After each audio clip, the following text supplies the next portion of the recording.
What American civilians said when a Japanese sub fired shells at the U.S. mainland. The crack of the first shell split the California night at 7:15 p.m. Emma Wheeler was washing dishes in her kitchen when the window above the sink exploded inward. Not shattered, exploded. The difference was immediate and absolute.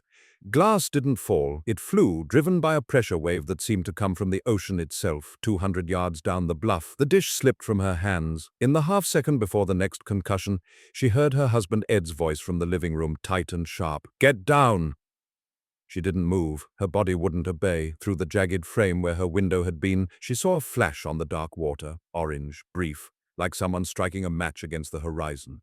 Then the whistle came, high and thin, falling toward the earth. The second shell hit somewhere north, maybe the oil derricks, and the sound was different this time. Not just an explosion, but a deep metallic groan, the protest of steel giving way. Ed was beside her now, pulling her toward the hallway. His hands were shaking. She could feel it through her sleeve. "What is that?" she said, and heard how strange her voice sounded. Detached, as if someone else were asking. He didn't answer. Another flash on the water, another whistle. This one hit closer. She felt it in her chest, a concussion that knocked pictures off the wall. The dog was barking. The radio was still on in the living room, Glenn Miller filtering through the chaos. Ed pushed her into the hallway and she went to her knees, her hands flat on the wooden floor, feeling each impact travel through the boards. 5 shells. 6. 7. She lost count. Between explosions, she could hear voices outside. Neighbors shouting, a woman screaming, the absurd sound of Mr. Peterson's truck trying to start. "They're shelling us," Ed said. His voice had gone hollow. "Jesus Christ, Emma, they're shelling California." She looked up at him, this man she'd known for 23 years, and saw something she'd never seen before. Her husband was terrified, not startled, not worried, terrified in a way that made him look 10 years older in the space between one breath and the next. Another flash, another shell. The lights in the house flickered and died. In the sudden darkness, Emma Wheeler understood that the war had finally arrived. Not in newspaper headlines or radio broadcasts or newsreels at the Rivoli Theater. It had arrived in her kitchen, through her window, carried across 3,000 miles of ocean by something she couldn't see and didn't understand. The distance between Pearl Harbor and the California coast had collapsed to nothing. The war was here, the war was now, and in the dark, listening to her husband's ragged breathing and the distant scream of twisting metal, she realized she had no idea what to do. 3 months earlier, on the morning after Pearl Harbor, the entire western seaboard had held its breath. In Santa Barbara, that breath had stretched into weeks, then months, a sustained note of tension that never quite resolved. The initial panic, the rushed blackouts, the sandbag barriers around City Hall, the civilian defense meetings in church basements, had gradually given way to something worse. A gnawing uncertainty that made people snap at their children and lie awake at 3 in the morning listening to the sound of the ocean. The Elwood oil field, 7 miles north of Santa Barbara, had become an unlikely focal point of that anxiety.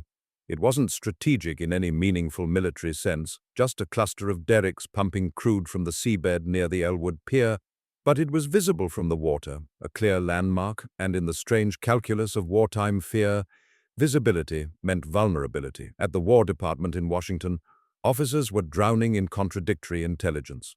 Japanese submarines had been confirmed off the west coast, at least 2 sightings near the Columbia River, another near Cape Mendocino. But submarines meant reconnaissance, not bombardment. Everyone knew that. A submarine's primary weapon was the torpedo, designed for ship-to-ship combat, not shore bombardment. The idea of a sub surfacing to shell land targets seemed militarily absurd. And yet, in Los Angeles, Major General Jacob Fickle spent his nights at the Western Defense Command headquarters in the Biltmore Hotel, reviewing coastal defense protocols that felt increasingly inadequate.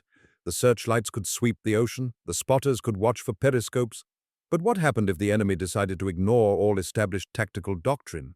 What happened if they simply surfaced and fired? On February the 22nd, Washington's birthday, ironically, a decoded Japanese naval communique referenced increased submarine activity along the California coast. The message was fragmentary, but one phrase stood out: demonstration of reach. Naval intelligence analysts in Pearl Harbor flagged it as potentially significant. But by the time the report filtered through channels to the mainland, it was 7 p.m. Pacific time on the 23rd. Too late for anything but hindsight. At the Elwood oil field, shift supervisor Lawrence Wheeler, no relation to Emma, was locking up the equipment shed when he heard the first shell. He would later tell reporters he thought a boiler had exploded. That was his first instinct. Industrial accident, not enemy action. The human mind, even 3 months into a war, still defaulted to peacetime explanations. His second thought, when the derrick nearest the pier suddenly lurched and began bleeding oil into the sand, was simpler and more primal. Run. 300 yards offshore, surfaced in the darkening water, Kozo Nishino stood in the conning tower of submarine I-17 and watched his gunners work. The deck gun crew moved with practiced efficiency, loading, firing, adjusting, 5.5-inch shells, 25 of them ready in the magazine. Nishino had argued for this mission personally, convinced Vice Admiral Teruhisa Komatsu that a psychological strike on American soil would achieve more than another merchant kill. The Americans felt safe. The Americans believed distance protected them. This would shatter that illusion. The first shell had gone high, sailing over the oil storage tanks to explode somewhere in the hills. Adjustment fire. By the fourth shell, they'd found the range. One derrick collapsed entirely, a graceful slow-motion surrender of steel. Another began to burn, bright orange against the darkening coast. Nishino checked his watch. 15 minutes, he'd promised Komatsu. 15 minutes to leave a mark. Then they'd dive and disappear before the Americans could mount any coherent response. He raised his binoculars and scanned the shore. Lights were going out up and down the coast, blackout procedures finally kicking in, but slowly, so slowly, he could see cars on the coastal highway, headlights bouncing as drivers accelerated away from the bombardment, panic, pure and visible even from 300 yards out. Good. Let them panic. Let them feel what Tokyo felt after Doolittle's raid would eventually feel. Let them understand that the ocean was not a moat. Another shell left the deck gun with a flat crack that echoed across the water. Nishino watched it arc toward the shore and tried not to think about the fact that he was possibly killing civilians. Orders were orders, war was war. But standing there in the salt wind, watching fire bloom on American soil, he felt something twist in his chest. Not quite guilt, not quite pride, something in between, cold and uncomfortable. The gun crew had fallen into a rhythm now. Load, fire, adjust, load, fire, adjust. The derricks made excellent targets, skeletal against the sky. Each hit was visible, satisfying in a purely mechanical way. They'd fired 17 shells when the first searchlight snapped on from somewhere south of the target area, sweeping the water in wild, desperate arcs. Time, Nishino said quietly. His executive officer relayed the order. The gun crew fired 2 more rounds, 19 total, well under the allocated 25, then began securing the weapon. Within 90 seconds, I-17 was diving. The conning tower hatch sealing shut, the submarine sinking into the black Pacific water like a stone. On the surface, the searchlights found nothing but waves. At the Wheeler house, the silence after the bombardment was somehow worse than the explosions. Emma sat in the hallway with her back against the wall, listening to Ed move through the darkened house. He was checking the damage. She could hear him in the kitchen, the crunch of glass under his shoes. Outside, voices were growing louder. Someone was shouting about the derricks. Someone else was crying. A car door slammed. An engine started. She stood up slowly, her legs stiff. Through the living room window, miraculously intact, she could see an orange glow to the north. Fire. The oil field was burning. "Stay inside," Ed said from the kitchen doorway. But she was already moving past him, out the front door, onto the small porch that overlooked the coast. Half the neighborhood was in the street. Mr. Peterson was standing in his yard in his undershirt, staring north toward the glow. The Kowalski family, all 5 of them, were piling into their Chevrolet, the children pale and wide-eyed in the back seat. Mrs. Chen from 3 doors down was on her porch with a fire extinguisher, as if that would help, as if any of this made sense. "Did anyone see it?" Emma called out. Her voice surprised her. Steady, clear. Mr. Peterson turned. "See what? Whatever did this?" He shook his head. "Just the flashes, out on the water. A ship? I don't know, maybe. Christ, I don't know." Ed was beside her now, his hand on her shoulder. "We should go," he said. "Inland, away from the coast." But Emma couldn't move. She was staring at the orange glow, at the black smoke rising against the stars, and thinking about the flash she'd seen through her kitchen window. A ship would be lit up, she thought. A ship would be visible. Whatever fired those shells had been dark against dark water. There one moment, gone the next. "It was a submarine," she said quietly. Ed's hand tightened on her shoulder. "Don't! It was a submarine! It had to be!" "Emma, don't." But she couldn't stop. The words kept coming, logical and terrible. "A ship couldn't get that close without being seen. It had to be a submarine. They're here, right off the coast, right—" "Emma," Ed's voice cracked. "Please." She turned to look at him and saw tears on his face. This man who'd served in the last war, who'd come home and never talked about it, who'd built a quiet life on this coastal bluff because he loved the sound of the ocean. He was crying. She took his hand and held it, and they stood there together on the porch, watching their neighbors scatter like leaves before a storm. At the Elwood oil field, the fire crews were arriving, but there was nothing to do except watch the derricks burn. 3 were completely destroyed, 2 others were damaged. The pier itself had taken a direct hit. A section of it had simply disappeared, blown into splinters that now floated in the surf. The damage wasn't catastrophic in military terms, but the message was unmistakable. California was no longer safe. By 8 p.m., the phone lines into Santa Barbara were jammed. Everyone was calling someone, parents calling children, wives calling husbands, the sheriff's office calling the state guard. The stories grew in the telling, as stories always do. Some said a battleship had shelled the coast. Others swore they'd seen paratroopers. One man insisted the Japanese had landed near Gaviota Beach, that an invasion force was marching south.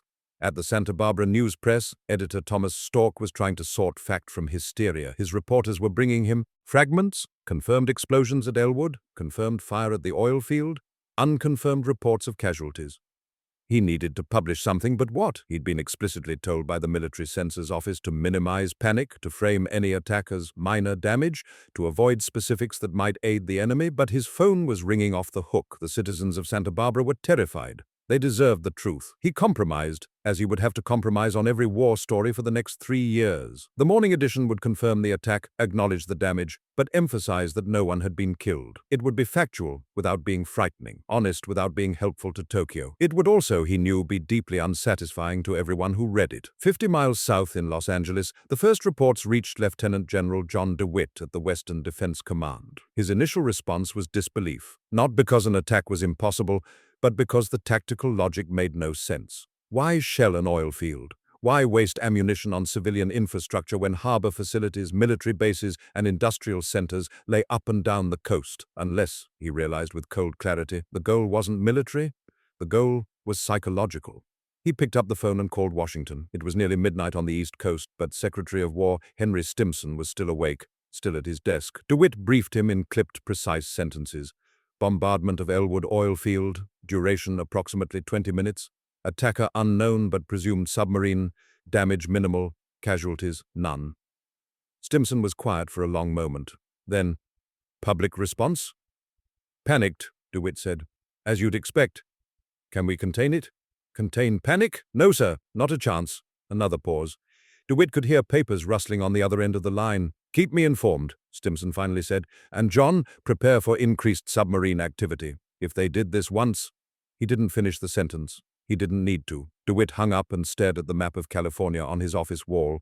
3,000 miles of coastline, hundreds of beaches, dozens of vulnerable towns. How do you defend against an enemy that can surface anywhere, fire at will, and disappear before you can respond? The answer, he knew, was that you couldn't. Not really. All you could do was make the civilians feel like you were trying. At midnight, Emma Wheeler was still awake, lying in bed beside her sleeping husband. The house smelled like smoke, not from their own fire, but from the burning oil field. The scent carried on the wind through the broken kitchen window. Ed had covered it with cardboard and tape, but the smell got through anyway. She kept replaying the moment the window exploded, the sound, the pressure, the flash on the water. In her memory, it was becoming more vivid, more detailed, even though she knew that wasn't how memory worked. Trauma had a way of sharpening things, of etching moments into the brain with acid clarity. She thought about Pearl Harbor 3 months ago. She'd heard about it on the radio, sitting in this same house, and she'd felt sad, she'd felt angry, but she hadn't felt afraid. Pearl Harbor was in Hawaii, thousands of miles away. It might as well have been on the moon, but this was different. This was her kitchen, her window, her town.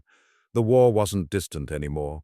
The war was personal, and lying there in the dark, listening to Ed's ragged breathing and the distant sound of the ocean, Emma Wheeler understood that everything had changed, not just for her, not just for Santa Barbara, but for every American who'd believed that geography was protection, that the ocean was a wall, that home meant safety. Those beliefs had died tonight, killed by 19 shells from a submarine she'd never seen. In the morning, she would clean up the glass, she would file an insurance claim, she would talk to her neighbors and try to sound brave.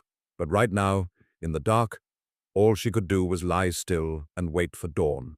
In Tokyo, the news of the Elwood bombardment arrived at Imperial Navy headquarters via encrypted transmission at 11 a.m. on February the 24th. Vice Admiral Teruhisa Komatsu read the report twice, then smiled. It was a tight, professional smile, the expression of a man who'd made a calculated gamble and watched it pay off. Commander Nishino had executed the mission perfectly. No casualties to his crew, minimal ammunition expended, maximum psychological impact. The American coastal populations would now live in fear. Every dark night would be a potential threat. Every sound from the ocean would trigger alarm. The I-17's bombardment had achieved something no fleet action could. It had brought the war to America's doorstep, made it real and immediate and personal. Komatsu drafted his report to the Naval General Staff with careful precision. He emphasized the strategic value of psychological warfare, the importance of maintaining pressure on civilian morale. He didn't mention his private doubts, the nagging question of whether terrorizing American civilians would ultimately strengthen their resolve rather than weaken it. That was a question for politicians and philosophers, not naval officers. He sent the report and turned back to his charts, already planning the next submarine mission. Across Tokyo, in a small apartment in the Shibuya district, Nishino's wife received a brief telegram. Mission successful. Stop all crew safe. Stop. Expect extended patrol. Stop. She read it 3 times, trying to extract meaning from the sparse words. Mission successful. That could mean anything. All crew safe. That was good. That was something. Extended patrol, which meant weeks, maybe months, without another message. She folded the telegram carefully and placed it in the wooden box where she kept all his letters. Then she went to the kitchen and began preparing dinner, moving through the familiar motions because motion was easier than thinking, easier than imagining what mission successful might actually mean. In Washington, the War Department was dealing with a cascade of consequences. The press had the story by dawn. Japanese shell California coast, the headlines screamed. By noon, telegrams were pouring in from governors, mayors, and congressional representatives all along the West Coast. Everyone wanted to know the same thing. What are you doing to protect us? Secretary Stimson convened an emergency meeting of the War Plans Division at 2 p.m. The question on the table was simple. How do we respond? The military options were limited. You couldn't hunt submarines with aircraft. The technology wasn't there yet. Surface ships could patrol, but the Pacific was vast and I-17 was long gone. The only real option was increased coastal defense. More searchlights, more spotters, more anti-aircraft batteries. Even though submarines posed no air threat, the public wanted to see defenses. But the broader question was psychological.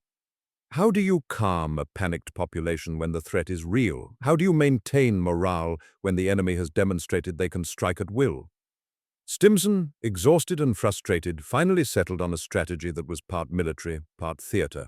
Increased patrols, increased blackout enforcement, increased defense fortifications. Would it stop another submarine attack? Probably not. But it would give civilians something to see, something to believe in. It would create the illusion of control. Sometimes, he thought grimly, that was all you could offer. On the evening of February the 24th, just over 24 hours after the attack, Emma Wheeler attended a town meeting at the Santa Barbara High School auditorium. 800 people packed the space, standing in the aisles when the seats filled up. The air was thick with cigarette smoke and fear. A colonel from the Western Defense Command stood at the podium and tried to be reassuring. The damage was minimal, he said. No casualties. The oil field was already being repaired. Increased patrols were in effect. Everything possible was being done. But when he opened the floor to questions, the fear came pouring out. A woman in the third row stood up and asked, voice shaking, "How do we know they won't come back? How do we know they're not out there right now?" The colonel couldn't answer that. Nobody could. A man near the back demanded to know why the military hadn't stopped the attack. Another wanted to know why there'd been no warning. A third asked if they should evacuate, move inland, get their families away from the coast. Emma sat in her seat and listened to the fear echo around her. These were her neighbors, people she'd known for years, and they were all asking the same question in different ways. Are we safe? And the answer, the real answer that nobody was saying out loud, was no. Of course not. Not anymore. But they would pretend. They would install blackout curtains and join civilian defense corps and scan the horizon at night. They would pretend because the alternative, accepting that they were helpless, that the war could reach them any time, that geography offered no protection, was unthinkable. On her way out of the auditorium, Emma ran into Mrs. Chen. They stood together in the parking lot, 2 women who'd exchanged waves and small talk for 5 years, but never really talked. "I'm leaving," Mrs. Chen said abruptly, "taking the kids to Denver. My sister's there. It's inland." Emma nodded. She understood the logic. She also understood the impossibility of it. "We can't all leave," she said gently. "I know, but I can't stay. Not after last night. I can't stand on my porch and wonder if tonight's the night. I just can't." They looked at each other, and Emma saw her own fear reflected back. "I hope Denver's good to you," she said finally. Mrs. Chen tried to smile. It didn't quite work. I hope it doesn't happen again, for your sake, for everyone's." Then she was gone, walking toward her car, another refugee from America's first bombarded town. Emma watched her go and thought, this is what they wanted. This is what that submarine accomplished. Not military damage. We can rebuild derricks, we can repair piers. But this, the fear, the uncertainty, the sense that nowhere is safe. She turned and walked back to where Ed was waiting by their truck. He looked older in the harsh parking lot lights, haggard and grey. Mrs. Chen's leaving, she told him. He nodded. A lot of people will. Should we? He was quiet for a long moment. Then, I don't know where we'd go, Emma, and I don't know if running would make me feel any better. At least here, he trailed off, looking toward the ocean, invisible in the darkness. But there, always there. At least here, it's our home. She took his hand. Then we stay. Then we stay. They drove back through the blacked-out streets, past houses with covered windows and empty driveways. The town felt smaller suddenly, fragile. The war had come to California on 19 shells, and nothing would ever feel quite safe again. But they would stay. They would tape up broken windows and scan the horizon and lie awake listening to the ocean. Because this was home, and you didn't abandon home just because it was dangerous. That's what the war meant now. Not battleships in distant harbors, but broken glass in your kitchen and fear in your chest, and the grim determination to keep living anyway. The Elwood bombardment never achieved the strategic significance Imperial Navy planners hoped for. No mass evacuations occurred, no major policy changes resulted. The attack became a footnote in the larger narrative of World War II, a curiosity rather than a turning point. But for the people who lived through it, for Emma Wheeler and her neighbors, for the workers at the oil field, for every family along the California coast who suddenly had to reckon with the fact that the war wasn't somewhere else anymore, the attack represented something more profound than its military significance suggested. It was the moment American civilians stopped feeling like spectators. Prior to February 23, 1942, the war existed primarily in news reports and rationing programs. It was real, certainly, but it was happening elsewhere, to soldiers overseas, to sailors at Pearl Harbor, to people in uniform fighting in places with unfamiliar names. The home front meant buying war bonds and planting victory gardens, important work but fundamentally supportive, rather than participatory. The submarine attack changed that equation. For 20 minutes, California civilians were on the front lines. They didn't choose to be there, didn't volunteer for it, but there they were regardless, hiding in hallways, watching derricks burn, feeling explosions shake their homes. And afterward, they had to reckon with a new reality. The war could come to them. The ocean wasn't protection. Distance wasn't safety. The enemy could surface in the dark and fire at will, and there was nothing, absolutely nothing, any civilian could do except wait for it to be over. That realization rippled far beyond Santa Barbara. Within a week, coastal communities from San Diego to Seattle reported increased anxiety, increased defense preparations, increased civilian patrols. Gun sales spiked.